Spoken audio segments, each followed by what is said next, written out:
1. I'm a 24-year-old trans woman. Take that as you will, I've heard it all, but that's who I am. I realized this very late into June of 2020, I was 21 at the time, and took a lot of time to actually come to terms with the idea. This is important to the story. Late August of that year, while I was coming to terms with it, there was a discussion going on between my parents and me. I don't remember the context, but I do distinctly remember what happened and the aftermath. My father has a strange sense of humor, but the long and the short of it is he made what he thought was a joke, and I asked if he was calling me trans. It led to him asking me if I was into trans people, if that was my type.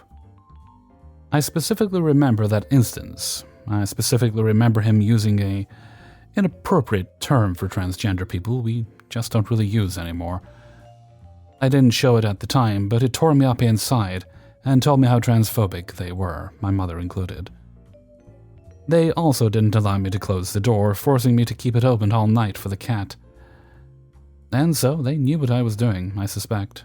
At 21 years old, I had issues sleeping because my dad always stayed up really late watching his TV downstairs really loudly. I lost my job later that year for traffic reasons. I will not specify, don't ask. And Mom and Dad got very pissed off at me and forced me to get a new haircut, down to I think it was about 2 inches, max. When I told Mom I could get what I wanted because they were making me pay for it, it was a mistake. She immediately paid, so I'd be forced to get what she wanted. I wore a hat for months after that to cover it up. So, now that's been set out, we can move on to the real story. July 2021 came. The family had been gearing up to sell the house, so I set things up to be closer to Deeg, my partner. I had never told my parents about Deeg, and it has stayed that way. I had a roommate ready to go into an apartment, so my ex-roommate, Cage, was someone I initially met online. I know, great start, but Cage seemed to be a semi-decent human being. Deeg still lived with their mom and her boyfriend, and social anxiety got them very concerned to meet me in person. So, I had to get a plan B. Cage was looking for a roommate, lived in the area I was looking to move to, and seemed to be somewhat well put together. Took off driving to Tennessee from Washington State 3,000 miles, mid-July 2021, and started off with about $2,500 total by the time I actually arrived. Payday happening the day before was good timing. Yep, things started out great. Had fun, real empathetic, helped me out. We even played a lot of games and enjoyed my Wii together. They didn't have money to pay the full rent for August, asked me to pay it out, no problem, I had the cash. Started keeping tabs on how much they owed me. They started on Wicca soon after, and I tolerated it. After all, I, as an atheist agnostic, believe that a person should be allowed to believe what they believe, as long as this belief isn't forced on others. This goes for both religion and politics, pretty laid back this way. During a nasty storm in August, they had a breakdown, fearful of thunder to a severe degree, which I accepted and drove them home. They had tried to find their coverage, but nobody would cover Cage, so they closed the store and I took them home. They were fired the next day. They fried their laptop, and I bought them a new one. Not a good one, just an average use one. Tacking on another $700 to their debt to me. I still have the receipts. This dropped my savings to zero, because we had to deal with food and other things. When they did get a job the next month, they did not begin the process of paying me back. My bank, by the way, is an out-of-state bank. I even called. There is no branch around here. Closest one is in South Carolina, so I cannot deposit cash. This makes cash useless to me. Cage told me that they could only pay me with cash, so I told them they'd better figure out some way to, because I wasn't lending them more money until they figured out how. Their response was that I should open a new bank account, one that's local. They gave me a check for less than $80. Because I knew how irresponsible they were, I did not mobile deposit it in fear of it bouncing. Things were relatively tame for a while, but I did spend some time speaking with their friends to learn their tics and try to figure out how to make them pay me back. Since they owed me $1,100 at that point, On top of this, in November, their 21st birthday, they started drinking heavily. I thank my lucky stars that this phase did not last long, but they do drink on bad nights, and for Wicca. They did eventually pay me. A bit. About $60 to $80 cash. I took it, but warned them that I would not accept cash in the future. Got the same argument as before. It got to the point where I started actually considering taking the laptop back from them and reselling it, and mentioned it to a couple of my friends. Late January 2022 came, and they were relying more and more on me for everything. I got more and more snippy with them as time went on, as their attitude in general worsened. My contact with them began to get more and more brief as I vented to a few trusted friends about them. In February, they lost the job they'd gotten in September because they'd gotten sick. Right after I had gotten sick, recovered fast. They got sick, seemed to have recovered fast, but made the excuse they were still even a tiny bit sick, and they did not report it to their bosses correctly. Therefore, they were fired. They apparently did not think to tell me until I asked, then proceeded to treat me worse. More and more snippy, leaving me notes that were more and more aggressive. While they were jobless, I asked them to keep the apartment in good shape, because, well, they had no job, whether they had one lined up or not, which it eventually turned out they did. This did not go over very well with Cage. They snapped at me, as I apparently was supposed to be the one to handle this, and it wasn't fair that I asked them to clean up. I didn't take that very well. Myself, I had begun my hormone treatment for my transition on February 15th, and was highly susceptible to estrogen-induced mood swings. In this time period, they had also begun outright stopping all communication. I didn't have any information on when they were supposed to be moving to a larger apartment. The most I had for several months was, "When we have more information," even as things started getting more pressing.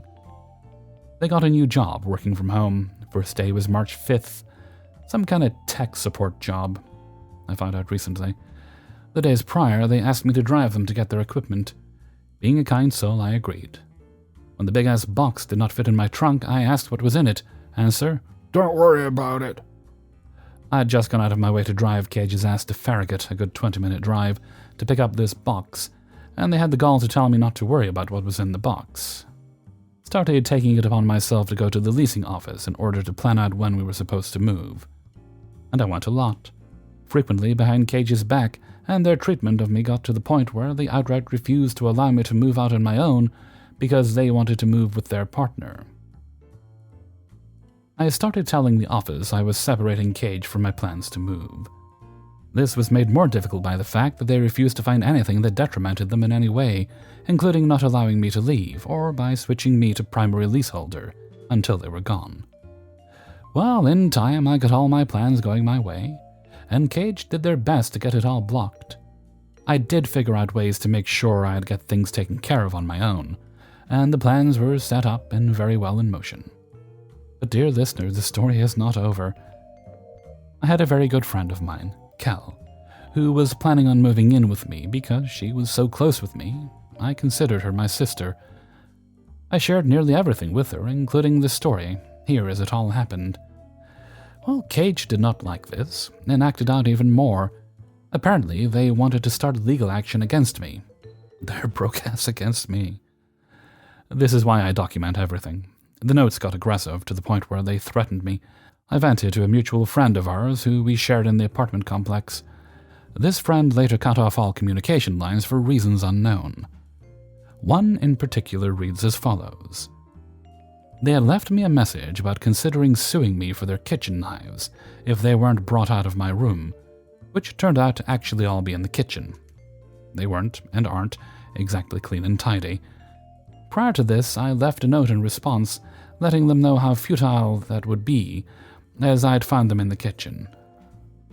"Not for the kitchen knives alone, but for other things such as defamation of character from Cal, which I'm not sure you've done, but maybe I could, who knows, intend to steal."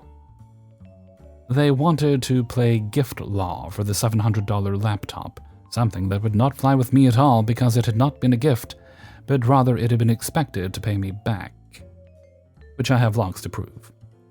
Intent to commit murder, or at least a desire for it, and various other things that would make for a rather open and shut lawsuit. Fair warning. If you come anywhere near me at night, I will pepper spray you and take any actions I deem needed to keep myself safe. If that results in bodily harm to you, then I will do it. This is your only warning, Cage. Outright threatening bodily harm to me, after I had committed no such offense as they claimed. All they would actually accomplish is bankrupting themselves for life, as I have all the communication needed to prove everything on my end. Late in March 22, Cal moved in with me. We were safer together. However, Cage left rude and very aggressive notes and did not pay any rent in March or April. Cal and I paid rent for that month, even telling Cage they owed Cal for their half of the rent. Our bathtub, for instance, was the subject of one of these notes. Cal and I, as trans women, use depilatory cream and have to wash off after using it, lest we get chemical burns. The drain had already been partly clogged, so there was some mess of leg hair left in the tub. Fine, I promised to buy Drano and a drain snake on my next day at work. Was the wrong answer. They told me that had they not called maintenance, I had better gotten it all fixed and cleaned before Tuesday. For the record, that was just 2 weeks ago. I threw up on Sunday night, did not feel great, and Cage knew about it, and did not care. It was the 12th of April, 2022. This happened within a couple of weeks to the day Cal and I left. I still have that note. They also had the gall to tell me and Cal that we were being too loud while watching the Sonic 1 movie at 7 p.m. Friday the 8th. Apparently it was a violation for their work, and they were getting noise complaints. I'd have been fine with it had the tone been a little less aggressive, and had Cage not spent every single night until fucking 4 a.m. laughing their ass off playing games causing loud noise at night when I was trying to sleep. This is every night I had to deal with it. They were supposedly moving out on April 24th for Chicago to live with one of their partners. I moved to my new apartment within the same complex that I currently live in on the 25th. I have a life path, Cage did not. This is made even more evident by the fact that while I've been packing and preparing for this day, Cage had not made any moves to. They've also implied in further notes that they have no intention of moving out, including when I told them I couldn't pay the internet bill this month due to being completely out of money. They currently still owe me and Cal each a little over $1,000. They're also allegedly $13,000 in student debt from a local college that they either dropped out of or got kicked out of. Which, given their behavior towards me, I wouldn't be surprised about the latter. Well, it's not fair to me to have to pay a $200 bill. Whatever electric is and water when you and Kel have left the shower on repeatedly. I did not. I shut that valve as tight as I can when I noticed it leaking, and Cal shut it as tight as she could when she finished up. Left your lights on while not being here. I turn them off when I leave if Cal isn't there. She works nights while I work days, so generally there's always someone here. Use the Wi-Fi more than usual.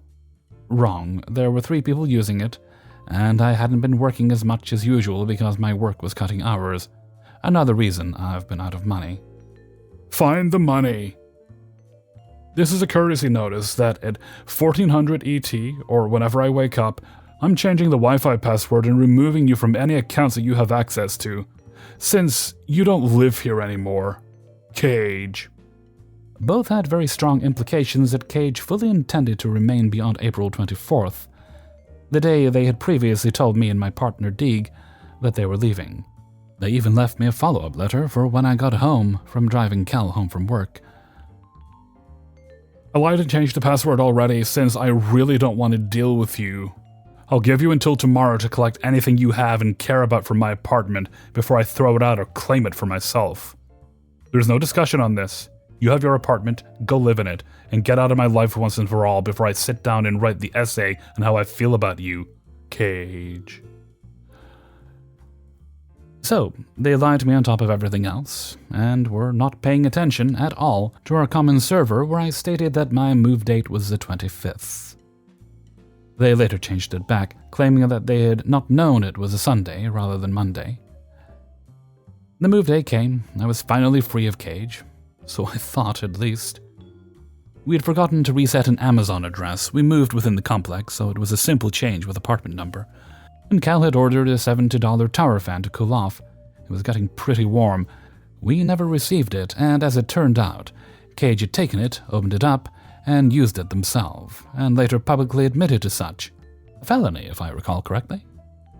They later sent someone to Deeg's private server as a friend, and giving me constant reminders of what happened, and tried to drive every last one of my friends away from me. They lied to everyone. They also like to try sending people into my Discord DMs to give me reminders of them. I've since locked up my DMs on Discord. But now I'm healing. I live with my partner Deeg and my best friend Cal. Cage is in Michigan, last I heard. But beyond that, I don't know, and I really don't care. So long as they're out of my life, I can live with that. Thank you all for listening. 2. I'm an Asian guy, work in a nail salon in a mall. On Wednesday, I had an incident with a nasty Karen. I was greeting her and she told me that she wanted a gel manicure. For anyone that doesn't know, you use a UV and LED light to cure the gel to dry. It takes like 30 to 60 seconds to dry. When I sat her down, she already had an attitude by sitting far from my table, with her legs crossed and out of reach. I told her, you can sit closer to the table so you have to reach. She got annoyed when I asked her. She told me she wanted OP colors, fluffy bunny off-white, and bubble bath natural pink. But she didn't know which color is white and which color is pink. When I started to do her hand, she looked at it every few seconds. In my head, maybe she's just a picky client. I should have stuck to my feeling that she's just here to get a free gel manicure, but I gave her the benefit of the doubt and continue. In my salon, if a client is too picky and you think you can't handle it, you can ask the manager to switch to someone else. But if no one can handle it, the manager will ask them to leave. Because in the end, you'll waste your time and the client will just want a free service and services. When I'd done the painted gel base coat on her first hand, I told her to put it in the light, but she only put it like halfway in. So I told her you have to put your hand in a little more so the gel can cure and dry, but she refused. I don't want to put my hand all the way in. So I explained to her that if you don't do it that way, it won't be dry. She told me, I've done this 1,000 times, I know what I'm doing. Every gel light is different, you have to follow my instructions, I said. So I show her and place her hand a little bit more inside the light, and told her to leave her hand like that until the light is turned off, and that it only needs to be one time. But she kept doing it 3 or 4 times, like 30 seconds each time. After that, I told her to switch her hand, but she pretended she didn't hear me, until I asked her a 3rd time, and she raised her voice. I have to make a phone call. She called her friend and told them. I didn't give him permission to touch me, and he forced my hand into the light. Excuse me, miss, I didn't force your hand, I just placed it into the light a little bit more so the gel could dry. I don't want to talk to you. This conversation is over. So, I don't know why I continued the service, I should have stopped. When I finished painting her hands, I massaged her hands as well. After that, she asked to speak to the manager. She asked the manager to see the camera footage, but the manager told her only authorities or the police are allowed to see it. Then call the police. The manager told her to do that, then called the police too. She stood up to walk out the door, so I followed her but kept my distance because she hadn't paid for her service yet. She told the police on the phone that she didn't feel safe in the salon because me and the manager were looking at her, so she'd have to stay outside. When a policeman came, she told him that I forced her hand into the light and she wanted to press charges for assault. So he gave her a complaint form to fill out. I told him you can't let her go because she didn't pay for her service yet. And he said, don't worry, she's just going to fill out the form in Starbucks, 3 doors down from the salon. Then I told him my side of the story. Thank God my coworker was working on a client, and they sat like 6 feet away, so they heard our whole conversation with Karen. When I asked them to be my witness, because Karen had told the police I assaulted her, they were shocked, and they told the police what happened. Then another policeman arrived, and they went and checked the camera footage. They said if I assaulted Karen, then why did she let me massage her hands in the end of the service?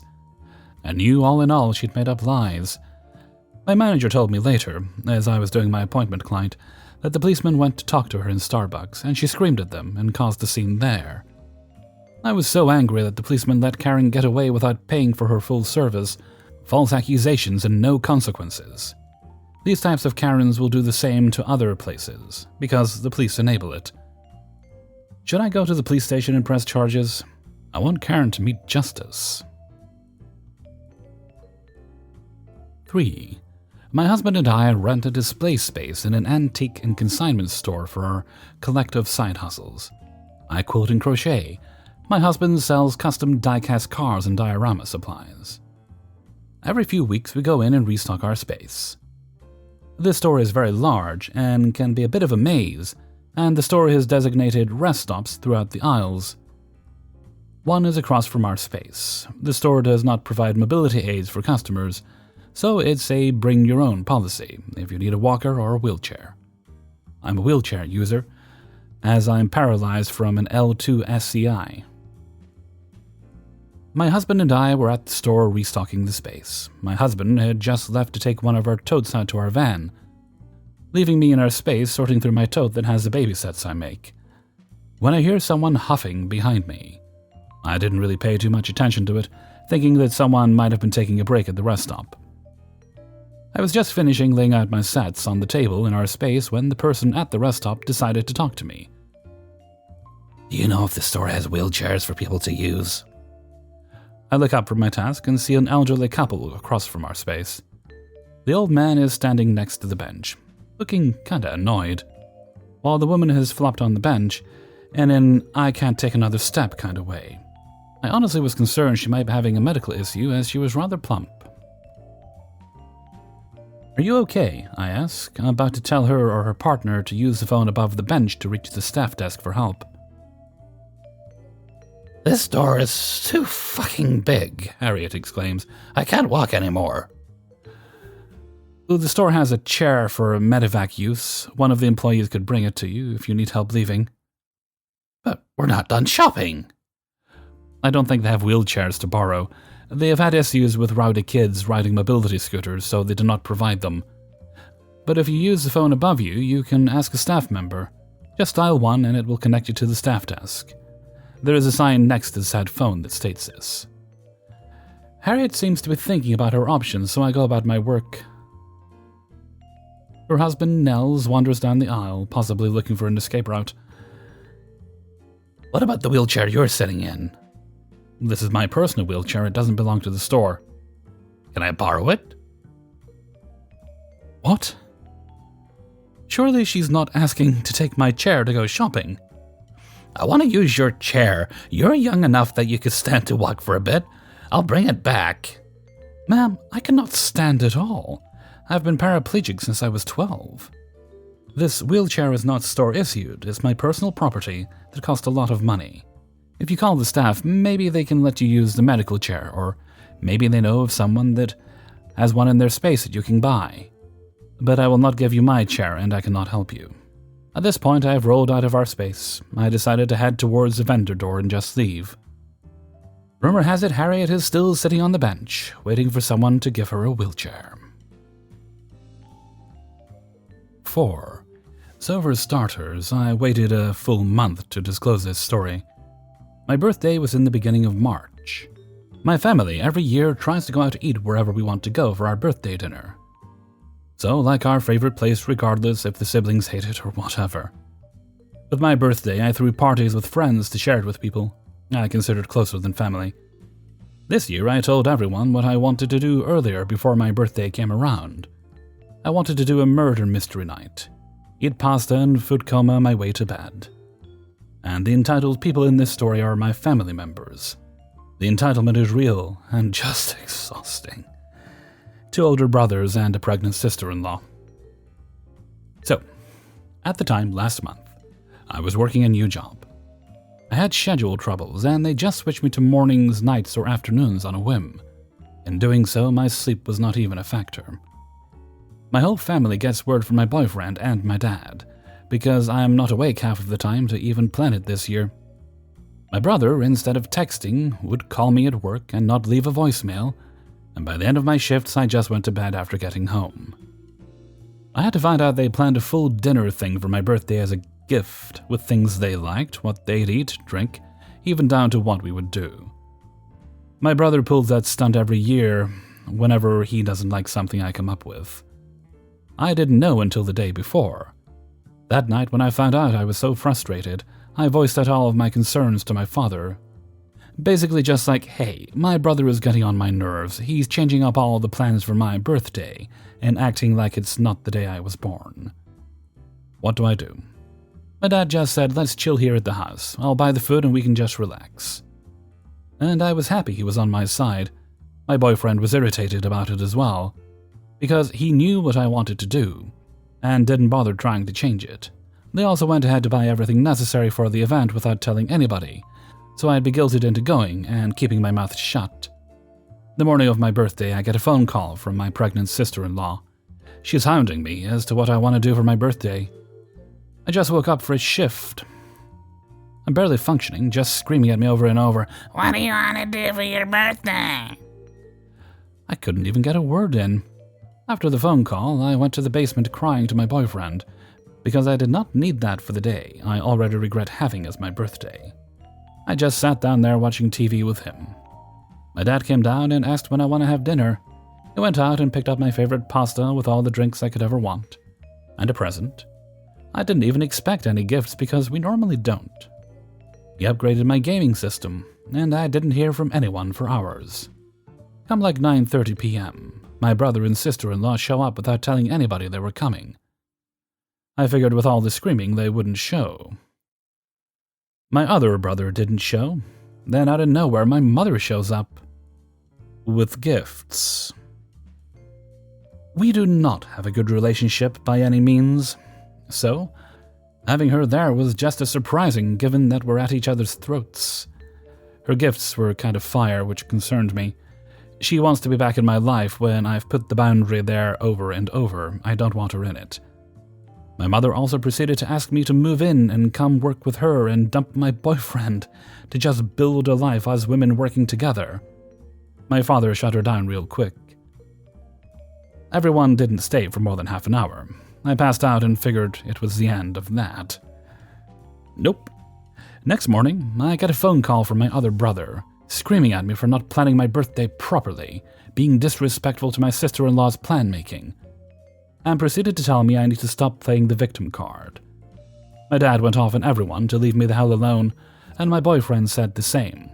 Now, a month later, everyone besides my father is still giving us the cold shoulder. We've been giving my brother and sister-in-law baby stuff for free for their baby soon coming into this world, and barely speaks more than 2 words to us anymore.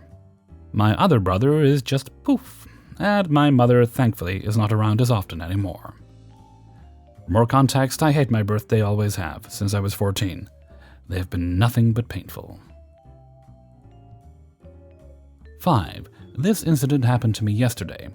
For context, I am a 23-year-old female and am from a small town in India. I live in an apartment building beside the main road. Our apartment has a no-pet policy, so even if I don't have any pets of my own, I love and care for the street dogs in my locality from the bottom of my heart. Each of them have their own names that I call them with, get regular food and medicines if needed, all from me. And I take much pride in them. They are the best dogs out there. The rest of the people in my apartment don't really care about the dogs or any street animals for that matter. Even went as far as to create many problems for my beloved dogs. In the past, I have had many people objecting to me feeding the dogs, and even going as far as taking newborn puppies away somewhere so that they don't create a mess around the place. But after me staying and continuing for more than 5 years, no one generally bothers me or my dogs, except for some ladies giving snarky looks or comments here and there. Another thing to note, the dog foods here are very costly, so I give my dogs boiled rice and chicken pieces mixed together, so it's perfectly healthy for the dogs and they love it. So, now to the main story. Last night I was giving food to the dogs, as usual, and one of them, who I named Puku, means tiny in our language, comes to get his food. Now, Puku is a very playful dog and has a habit of grabbing the packet of food with his mouth and carrying it to his favorite place. After which he sits down peacefully and tears open the packet to eat what's inside.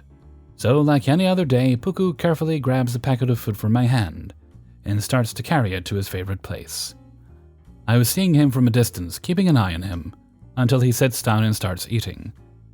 Now, from the corner of my eye, I saw a small girl opposite of the street, seeing us the whole time, me giving the food packet to the dog, him grabbing it with his mouth and carrying it away from me. She immediately turns to her dad, pointing her fingers at us and mumbling something to him in excitement. The dad looks at me, then to Puku carrying his food packet, and gets noticeably irritated. He hurriedly takes his daughter and goes inside a shop. I shrug and resume what I was doing, giving my other dogs food packets. A few minutes pass, and after giving the last dog her food packet, I sit on a bench waiting for the dogs to finish their food. When I hear footsteps and look up to see the small girl and her dad coming towards me. The dad approaches me and says in a disgusted way, "Why are you wasting so much food? Don't you know that there are people who can't afford to eat? You should not buy so much food if you don't eat it and end up wasting it on animals." I was shocked by this man's words, as no one really has said something like this before. I've got complaints about the dogs making a mess with their food, ruining their surroundings, etc., but no one has come to me and told me how I should spend my money. I just replied, I don't really consider this wasting food, as the dogs need to eat too, just like any other animals, just like us. The man replied, "No, you shouldn't waste our food on useless animals instead of giving it to poor people. I was just teaching my daughter the value of food, and I don't want her to think it's okay to waste food on stupid animals." The man looked like he was doing such a right thing, teaching me and his daughter the value of food. I looked at his daughter, now behind him. She was sobbing and pulling her dad's arm to go home, but her dad was not paying attention to her. I'm still trying to reason with him, and responded, "I consider these dogs closer to me than other men, and I'm not wasting any food as I'm giving it to someone who needs it and probably won't get it from anywhere else. Your daughter is not only going to learn the value of not wasting food, but also she will learn to love the animals and care for them. Caring for the animals isn't anything wrong, as I feel it makes me a much better person when I see them happy, and sir, I'm sorry, but you can't really tell me what to do with my money or my extra food." Hearing this, the dad gets very angry and starts violently shaking his head, as if I have given a very wrong answer, and he yells, "Don't you dare tell me how to parent my daughter! She will learn what I teach her. Punks like you are the reason why kids don't listen to their parents these days. I bet your parents don't like you too. If you don't do something about this, then I will have to." Before I could react, he kicks the dog away from his food, picks up the almost empty packet, and starts walking away, dragging his daughter, saying, "I'm going to make sure this food is not wasted and give it to someone who actually needs it. And I'm going to teach my daughter not to waste her food." I, now fully realizing what the fuck just happened, rushed over to the now whimpering dog and tried to calm him. He was not injured and soon started licking my hand and wagging his tail as normal. That is when I heard a crash and looked up to see the dad on the ground, arguing with a fellow person on a bicycle, saying things like, "Can't you watch where you're going?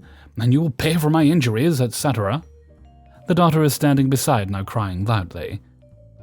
I then see the people surrounding them run over and pick up the dad, who seemed fine but still yelling at the poor guy. After a while of shouting all sorts of profanities at the poor guy, he was taken to the hospital by an ambulance, with his daughter still crying. After he was gone, I asked the guy on the bicycle about what happened. So after he kicked and snatched the food packet from my dog, he started walking away from me. When Puku saw him carrying my food packet and tried to stand on his legs to reach it, the man got startled and stepped back, crashing into the guy on the bicycle. Luckily, the guy pressed the brakes quick enough, and the crash was just enough to push him onto the ground, without any serious injuries. Talk about karma. Hey everybody, Hellfreezer here, and thank you very much for listening to Idiots in the Wild, episode 107. And thank you very much to everybody who allowed me to use their stories in this video. Before you go, please do hit the like button, thank you kindly. Okay, I don't think there's any other business today as far as I know, so let's move right along to Hellfreezer's question of the day. And today's question is: if you could break something in the world and it would only be broken for one day, just to mess with people, what would it be? I would change the color of traffic lights to purple and orange, just to see how quickly it takes people to adapt. So let's say we go like purple, orange, and blue, and we see how quickly it takes people to figure out which is which. And as I record this, I'm live streaming, and I'm being called out in the comments for saying purple. How about that? You might have better answers, and I look forward to reading them in a comment below. And with that, I'm gonna head off for now. So until next time, thank you very much for listening, and take very good care of yourselves.